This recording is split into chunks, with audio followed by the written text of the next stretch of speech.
অবাক হবে, দর্শকরা শুনলে অবাক হবে যে মমতা কি ধরনের গুজব প্রচার করছে। এই শেখ হাসিনা ভারত, আমরা তো সবাই জানি, আন্তর্জাতিক মিডিয়া প্রকাশ করেছে যে আহ, শেখ হাসিনাকে সর্বদলের সম্মতিতে ভারতে রেখেছে, অতিথি হিসাবে রেখেছে না। সেই খবর জানার পরে আমি খবর নিয়েছিলাম মমতার দল করে, রাজনৈতিক দল করে এমন একজন সাংবাদিকের কাছে যে কি পরিস্থিতি।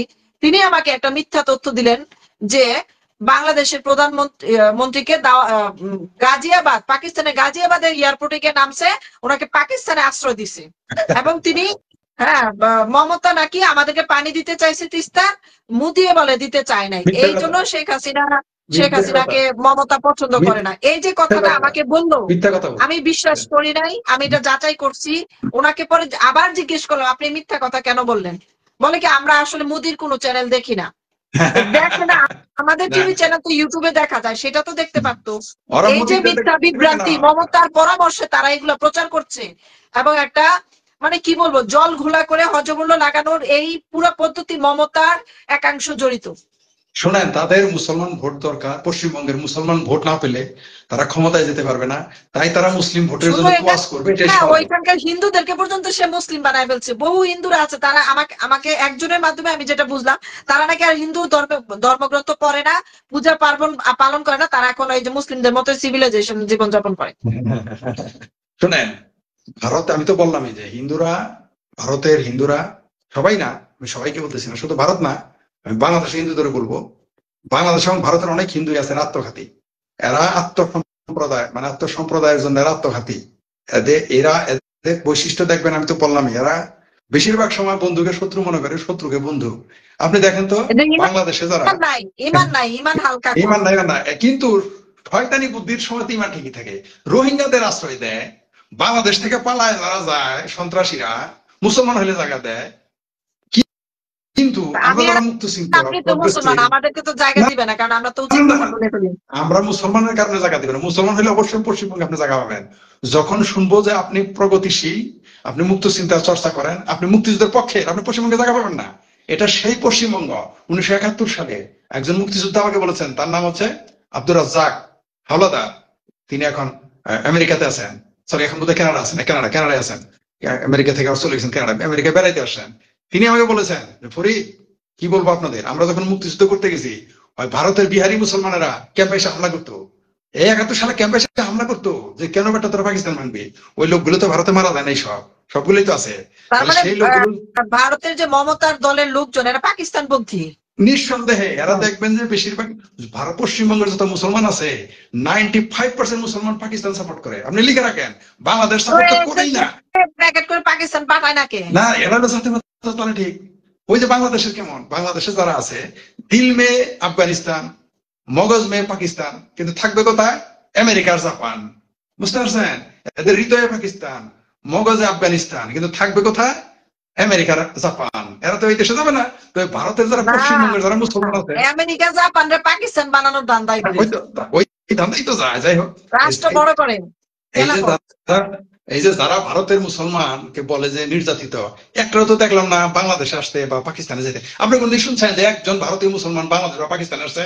কারণ জাতীয়তা তাহলে ঠিক জানে যে, বাংলাদেশের পোলাপানও তো আমি দেখি না পাকিস্তানে যায় হ্যাঁ, থাকার কথা বলতে, বা কেন সেখানে যায় থাকবে? কোনো কিছু কেন এরা নাগরিকত্ব চাইতেও তো শুনি না, কিন্তু নাগরিক, পাকিস্তানে এটাকে বানাইতে চায়, হ্যাঁ, ওখানে যেতে চায় না। এটাই তো, এটাই হচ্ছে মগজ পাকিস্তানের পয়েন্ট। ওরা বলতেছে বাংলাদেশ হামারা মুলক হে, কিন্তু ওই বাংলাদেশের যে যারা পাকিস্তানকে ভালোবাসে, বিহারি থেকে ধরে বাংলাদেশি মুসলিম যারা, সাধারণ জনগণ যারা ভালোবাসে, তারা কিন্তু এটা বলতেছে না ওই পশ্চিম পাকিস্তান আমাদের, এটা হামারা মুলক হে, ওইটা কিন্তু বলে না। পাকিস্তানিরাও, খোদ যারা পাকিস্তানে এখন বাস করতেছে, হুম, তারাও এখন ভারতের প্রশংসা করে। আমাদের বাংলাদেশের প্রশংসা করেছে যতদিন পর্যন্ত শেখ হ্যাঁ, হাসিনা ছিল, যে আমি বাংলাদেশ বানাবো। ভারত, পাকিস্তানিরা বলতেছে মোদির মতো নেতার দরকার, কিন্তু আপনি বাংলাদেশে বলতে পারবেন না, মোদির নাম নিতে পারবেন না, সমস্যা আছে। তাহলে আপনি ভারতের দালাল হয়ে যাবেন। ইভেন পশ্চিমবঙ্গের লোক আপনাকে, পশ্চিমবঙ্গ এবং কয়েকটা জায়গা আছে আরো, ওইখানে আপনি মোদির নাম নিতে পারবেন না, তাদের গায়ে জ্বালা লাগে। কারণ কি জানেন? কারণ হচ্ছে যে এরা হচ্ছে হিপোক্রেট, বদমাইশ। এদের মনে এক, অন্তর আর এক, এরা বলে এক, করে আর এক। এদের আপনি বুঝাইতে, আর যেটা বলতেছিলাম, এরা আত্মঘাতী, বিশেষ করে হিন্দু সম্প্রদায়। কারণ কি? এরা বন্ধুকে শত্রু বানায়, শত্রুকে বন্ধু। তবে আমি আপনাকে বলি, রাষ্ট্রীয়ভাবে ভারত আলাদা জিনিস, বর্তমানে গণতান্ত্রিক রাষ্ট্র।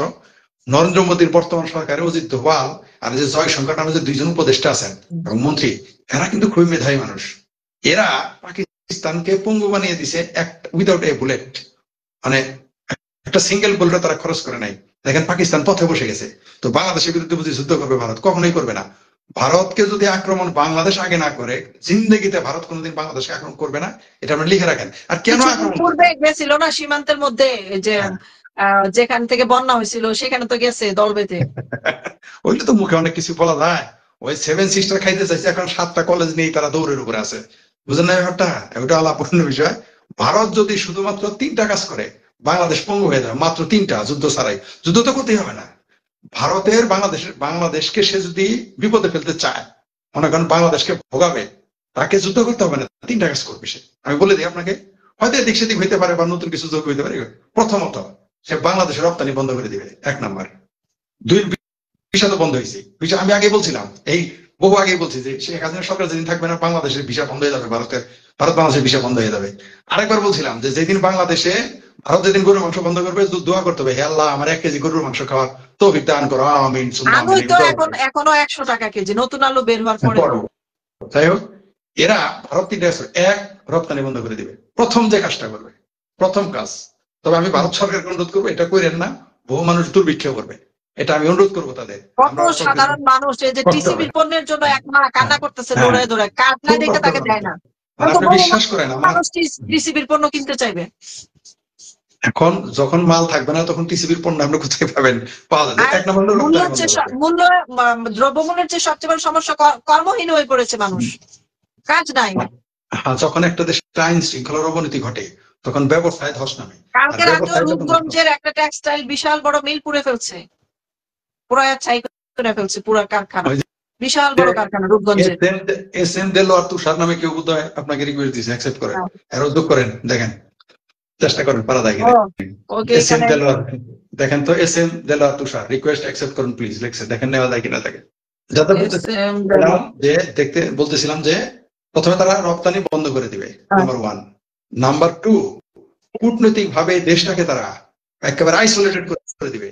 মানে এই দেশের প্রতি মানুষের, এই দেশের সাথে মানুষের কোনো যোগাযোগই থাকবে না, আইসোলেটেড করে দিবে, এমন কাজ করবে। এই গেল 2। নাম্বার 3, বলেন তো 3 নাম্বারটা দিয়ে অনুমান করেন দেখি কি বলতে চাই। এটা আপনার বোঝার কথা না, বুঝতেছি না। এটা বলা ঠিক হবে না, যাই হোক, খুব সহজ এটা, বুঝছেন, একেবারে পথে বসে যাবে। তো প্রথম 2টা দেখেন আপনি, এই আপনার তারা রপ্তানি বন্ধ করে দিবে, আর বাংলাদেশকে কূটনৈতিক ভাবে আইসোলেট করে ফেলবে। আচ্ছা, যোগাযোগ করতে হবে না, ঠিক আছে।